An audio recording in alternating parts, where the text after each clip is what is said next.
It's an undeniable fact that video games have levels. If you didn't know that, then that rock isn't the best habitat for you. But there's always that one theme that makes people jiggle with joy, and that, my friends, is the dream of the white Christmas. I imagine that any shooter game will get immediate thumbs up when a snow level is included, and it doesn't really matter what time of the year you play the game at, the level design will stand out like a frostbitten head. Although talking about the levels at Christmas would be a better idea. So enough talk, let us shred our way down to the top 10 winter levels in video games.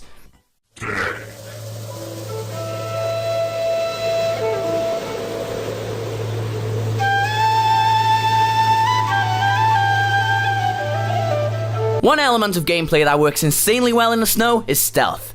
So what other way to kick off the list other than with Shadow Moses from Metal Gear Solid 4? Now there's more of a focus on the story rather than the gameplay, hence why it's at number 10. I'm looking for the controller usage more than anything else. But as mentioned, stealth and snow, a worthy combination. And combining them with Metal Gear Solid 4 makes them even better. The island itself is compiled of robots and super soldiers reading some erotic off-license books. Why in this setting where it's cold? Not worth wondering.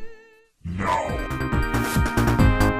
Sonic has proved for many years how effectively he can run on ice, but in some cases, he may need a bobsled.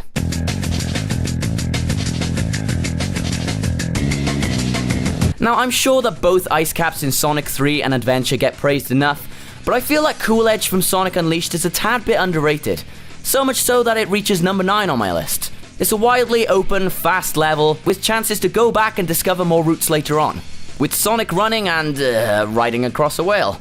This seems to be an alternative to Adventure and 06's methods, even though it's an orca, not a whale.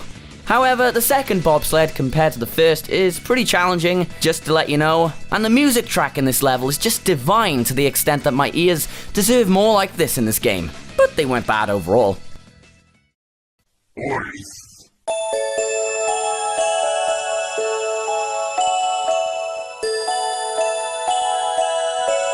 Again with the underrated, my god. The Summit Beyond the Clouds from Rayman 3. Not as long to beat as the other levels, but it was one to me that felt complete. It made good use of all the powers that Rayman had, more enemies than usual, and I liked the kind of linear route it had. And never shall I forget the snowboarding at the end, which intends to make me witness how much more badass Rayman looks on a snowboard than Sonic. Sorry.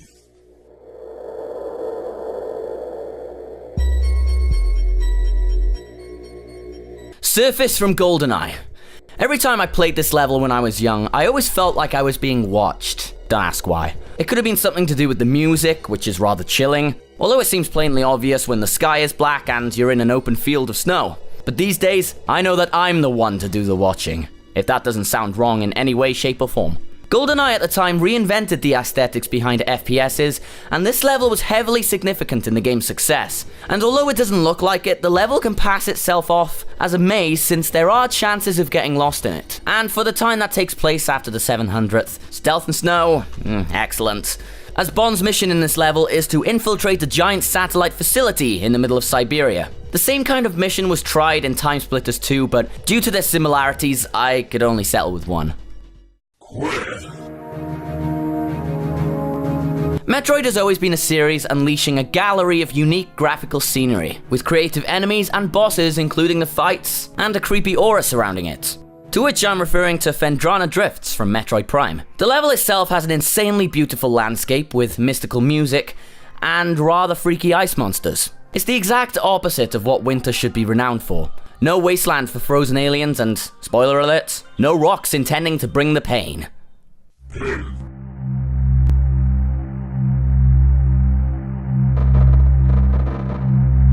To what this level offers, whether it's the fast pace or the ongoing obstacles, it's oblivious to the theme that it represents and just steps in to offer you what you deserve. Until the snow falls rapidly and then it's Christmas. Which that could be the time limit for Santa's arrival, or letting you know that shit stopped being fake.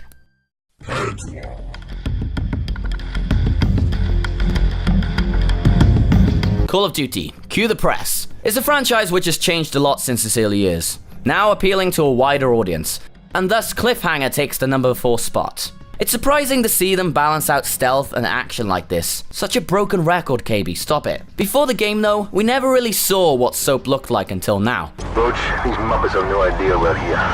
I never would have expected him to be Scottish. What the fuck does that mean, past KB? What, did you think he was going to be a Brummie or a Cockney, did you?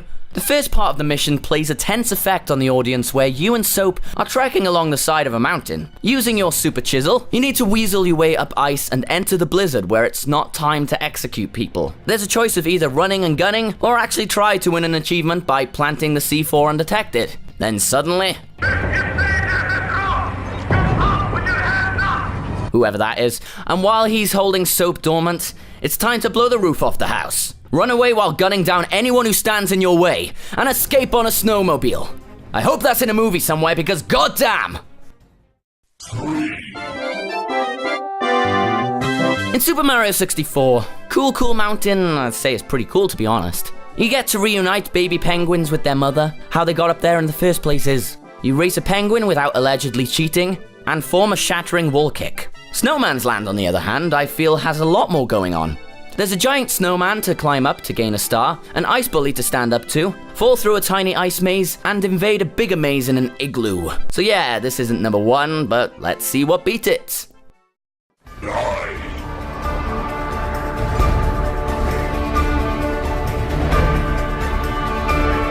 Reliving the last 3 days over and over again highlights a game as a race against time, and the example I provide to you from Majora's Mask is Snowhead Temple, home of the Gorons, which strangely carry fire resistance in a snowy area. Knowing the Legend of Zelda in itself, the game is bound to come up with its own puzzles as well as the access to the Goron mask, which is really fun to use as Link can now use rollout and engage in Goron races. Simply the reason why I picked this to be number 2 on my list is because this is the style of gameplay I love in a snow level.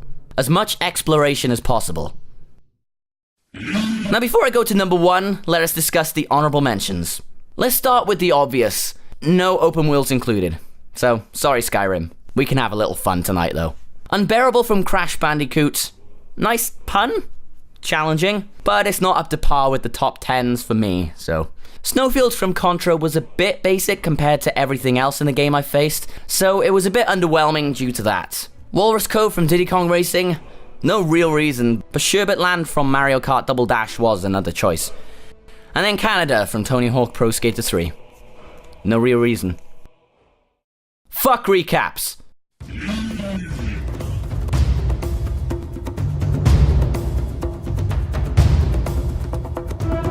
Well then, top viewers, near flawless level design, the sense of realism in the physics, the amount of obstacles, tricky puzzles, and yak-yeti-yaks, which make the Heart of Ice one of the most unique levels in video gaming history. I really like Drake's sense of humor when it comes to not understanding what 1010 cannot understand coming out of his mouth.